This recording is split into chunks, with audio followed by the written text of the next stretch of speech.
good morning to all of you na naman. So ngayon, paikot-ikot ako dito sa aking bonsai garden. So isa sa mga bonsai ko na kita doon is may naglulubaw na yung wire. So yun ang maybe tatrabuhin ko sa sunod. So nakakuha na ako nandun. Nakita nyo dyan. Linagay ko yung isa sa bonsai kong i-ready ko for this morning para tatrabahuin ko ngayon. So ang nangyari is habang pauwi ako galing sa bahay, nakapulot ako ng yung sa basurahan, yung may bahay din sa katabi namin. Yan, mayaman, aliman yung husband niya. May tinatapo, nakakuha ako ng gunting at saka napsak. So sa tingin ko, labhan lang yung gunting, may pagkakalawang na pero bairon na, maayo na. Kaya pala naisip ko sa sarili ko na may mga mayaman para itong mga kapitbahay namin dito kasi yung namimigay ako ng mga seedlings ng eggplant, ipapasyal ko mamaya sa inyo kasi kaunti na lang naiwan, namimigay ako ng seedlings is walang taga barangay namin na humihingi. So kaya nasa isip ko na mayaman pala itong taga Bagakay sa lugar na ito. Yung napsak na nakuha ko. Yan. Yung gunting kinakalawang na, so bairon pa ni ito, laban ko, magagamit ko pa ito sa anak ko. Walang sira parang napuno na lang ng alikabok.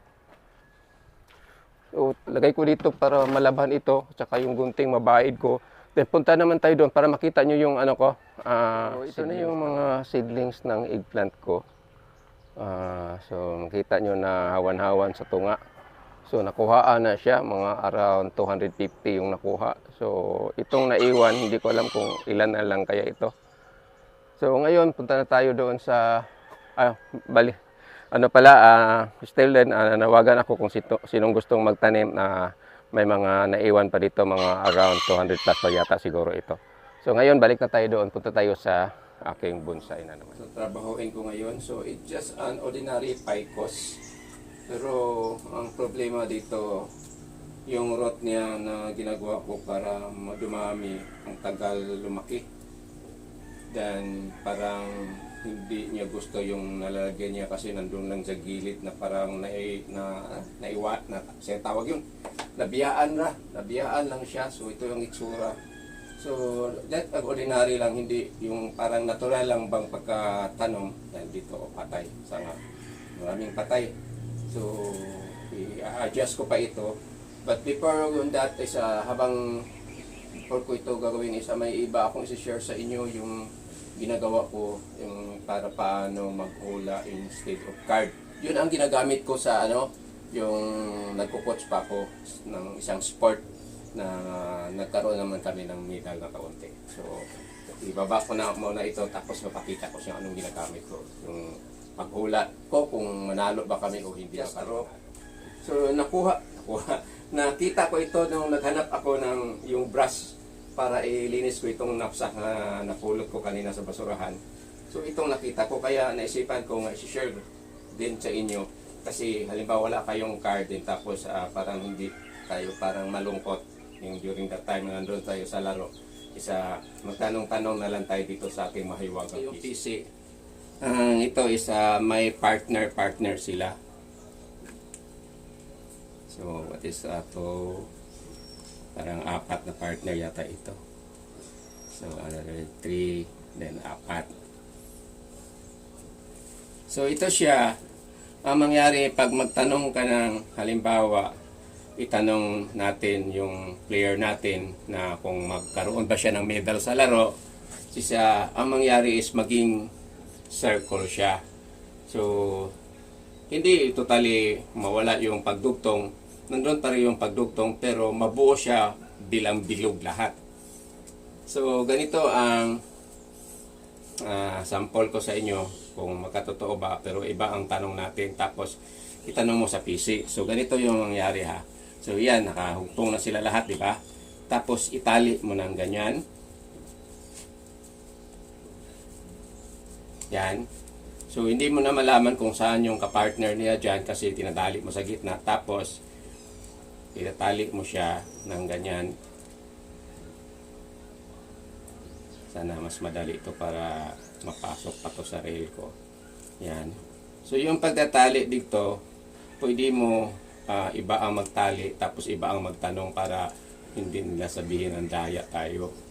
So yung naggawa ng ganito is genius siya kasi alam niya yung paano halimbawa magkaroon ng error, alam niya paano umiiwas sa mga maggawa niya na ano. Pero hindi ito pwede itanong yung mga bad na tanong kasi hindi matutupad. Only yung ano lang, yung tamang katanungan, yung magandang tanong na hindi makalulungkot sa ano natin, buhay. So, kaya ito na-share ko sa inyo kasi nakakatuwa ito, like sample na ganyan niya. So, hindi ko alam kung saan yung mga kapartner dyan. So, yun na. So, ngayon, para hindi masyadong mahirap ang tanong at saka kayang sasagutin itong PC na ito, na sinabi na mahiwagang PC, ang tanong ko dito, ilagay ko itong kamay dito tapos yung magtanong ka dito sa totoo is just in your mind, hindi mo isabi sa mag-ari yung nag-operate ng PC, but just in your mind. Ikaw lang din ang kung totoo ang nangyari wala. So ngayon, para sure, ipapakita ko lang sa inyo, tatanungin kong PC, like example ako, tanong ko sa PC, gwapo ba ako o hindi? Kung gwapo ako, maging bilog itong PC. Pag hindi ako gwapo, magkahiwalay-hiwalay itong PC. So, ang tanong ko sa kanya is, gwapo ba ako? Yan. So, ang tanong ko, gwapo ba ako? So, detach na natin. Kung gwapo ako, maging bilog ito. Pag hindi ako gwapo, hindi maging bilog. So, tignan natin. So, nakikita ninyo yung PC.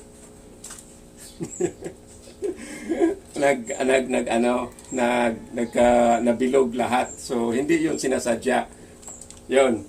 So sometimes maniniwala tayo yun. So siyempre for me is ang mangyari dito is parang ma-inspire ako. Gwapo pa talaga ako kasi naging bilog yung PC. So yun. So sa mga gustong sumubok nito, try na lang yung magkuha kayo ng PC. Mas maganda yung yung abakang rope. Itong ginamit ko plastic. So, hindi masyadong maganda. So, yan, babakarin na naman natin. So, itong tanong na ito regarding me is dalawa kong bisis yung sinampol ko kanina. Ganyan din ang nangyari. Nagka-ano din. Nalumbod.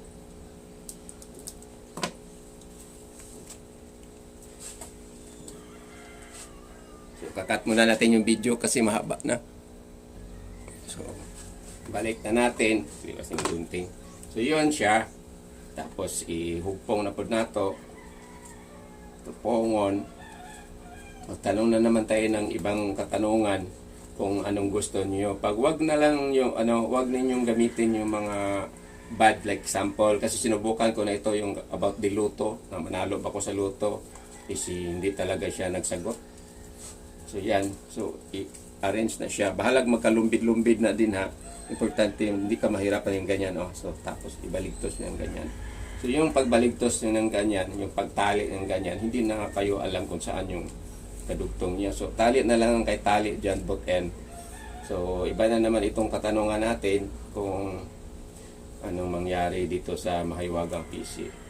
So, may mga estudyante ako or player ko dati, inano nila ito yung kasi nagduda sila ba. So, ang ginawa ko, tumatali ako nito, naka-blindfold ako. Kaya akala nila na memorize ko na yung dulo ng yung PC ba. So, hindi mo matandaan kung saang area yung connection doon sa kabilang pikas na maging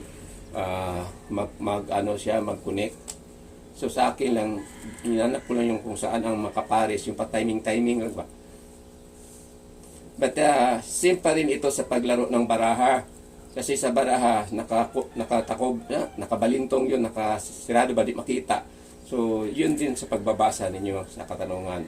Pero ito, minsan, paglalo ng, paris sa tira, pag dilid na nimo na siya, ayaw na siyang sumagot, hindi talaga mabilog. So, ngayon, kanina, nag-circle siya nga, gwapo ako. So, nagtotoo. Sumikot. So, iwan ko kung gwapo ba ako sa tingin ninyo. So, ganito na. Iba na naman itong gagawin ko. Ang tanong ko naman dito is, pangit na naman. Pangit ba ako? So, inugutan ko ng PC. So, kung pangit ako, gawin mo itong bilog, itong PC na magkabuo siya na buong bilog. So, tanong na ko dito sa PC, pangit ba ako? Yan. Kung pangit ako, ibilog mo itong PC.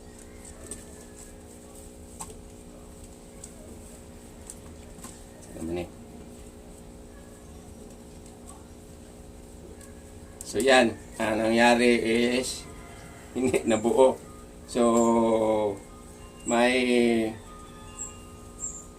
1/2.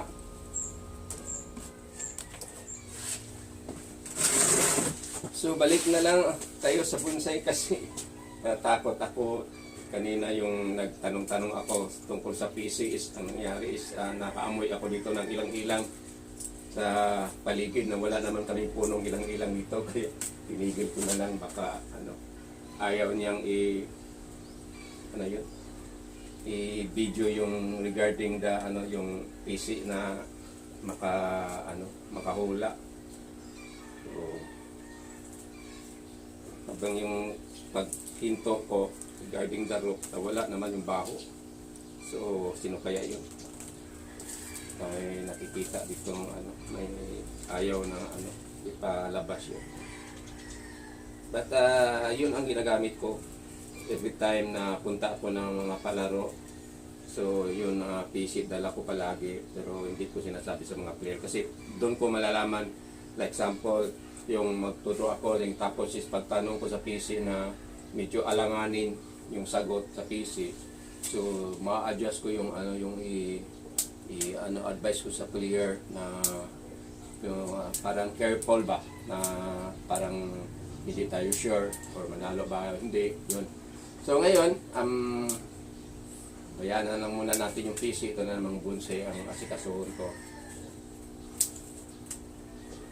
So this is just an ordinary ficus pero nakagandahan ako kasi na siya ay kakayahan nga lumiit yung dahon.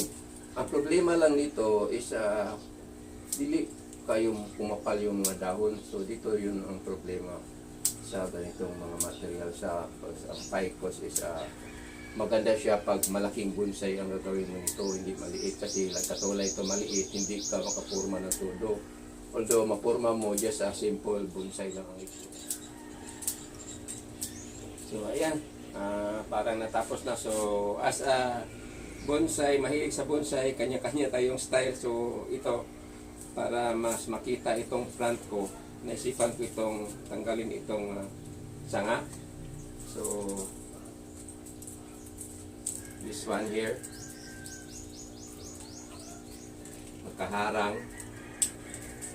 Hindi ko alam kung tama bang ginagawa ko yan. Tapos ito,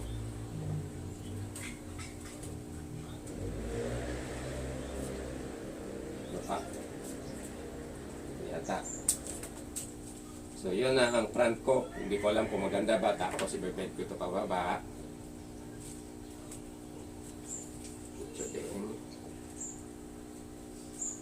So yun. So just hope na maging maganda tignan dyan sa camera. So for this morning, ito lang masashare ko sa inyo about my ficus nga nakita dun sa likod na naiwanan na ng panahon. Ito pa isa kulang. So ito lang masashare ko for this morning. Maraming salamat sa panonood. God bless you. Have a nice morning ahead to you. Bye bye.